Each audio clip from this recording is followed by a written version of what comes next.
Welcome to my journey through the Bible. This will be applications you can apply to your life and a little more in depth about the chapter. We are in Numbers 5, verses 1 through 31. Now, when somebody gets sick in your house, you can try to quarantine them to their room until the sickness is gone. You can go in and deep clean the room. And this might work when it comes to the flu. But what about a common cold? Our children go to school, somebody's sick, they come home, they're coughing, they're sneezing, the rest of the family catches it, and it runs through its course until everyone has been sick. Now, you might try to jump ahead of the common cold and try to start taking vitamins to build up your immune system. You can try to wipe down door handles and light switches and phones and remote controls. But some sicknesses just hit you and your family before you know it. You can't always jump ahead of it.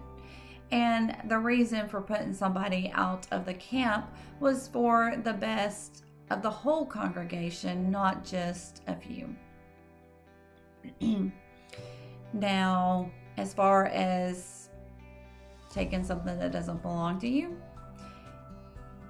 this still happens today. And a lot of times I think people do wrong, and many times they probably don't even think twice about it. Sometimes it might even become so common that we don't even think about it when we're doing it.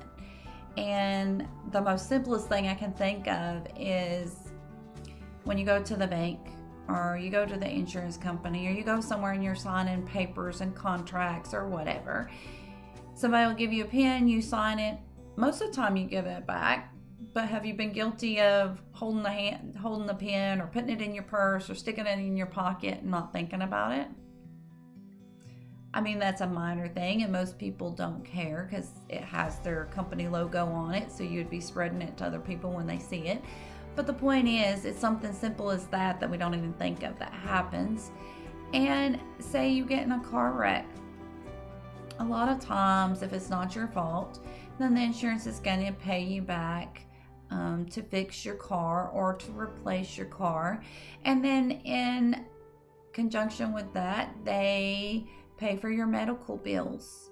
Sometimes they give you a small settlement, so it's a little more than just trying to replace your car and take care of your health, but it's a little extra for your pain and suffering.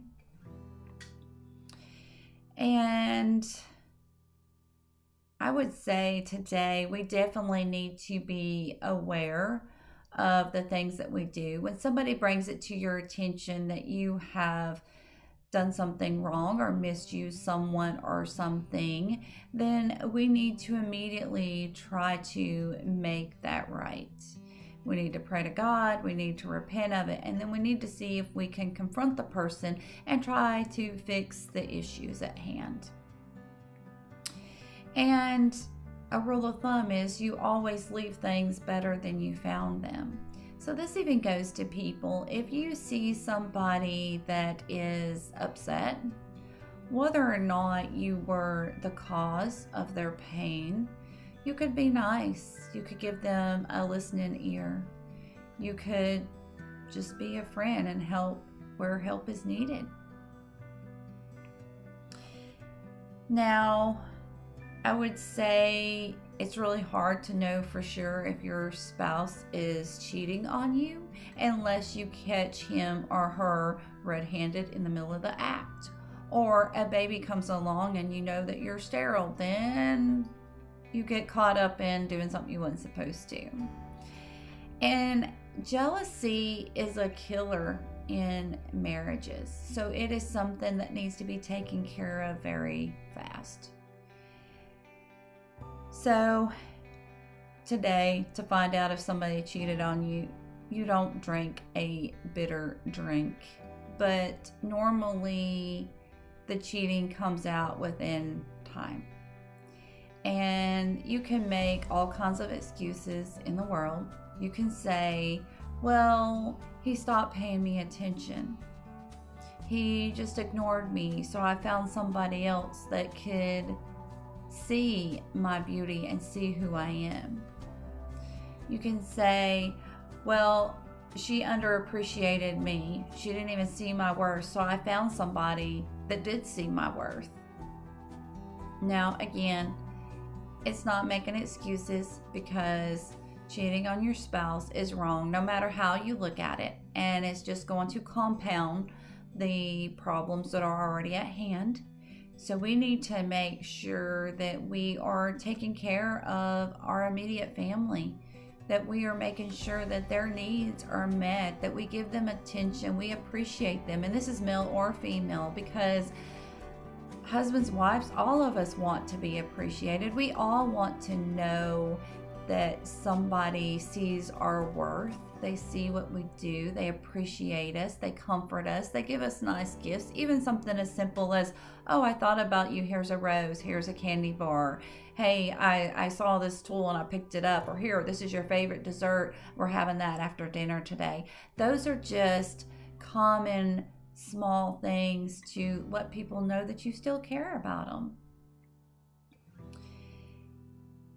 And we need to always give love, attention, and support where it is needed. And don't get so caught up in your own needs that you forget about your family's needs, or you place your needs above everybody else's needs in your households. We need to make sure that we put God in the midst of all of our relationships, everything that's going on in our homes. And we need to pray and be thankful for all the things that God has given us, because we never know how long we have people in our lives or how long we keep our belongings. Death comes, house catch on fire, a tornado, something comes and destroys your home. So be grateful for the things that you have, and praise and give God the glory that He deserves.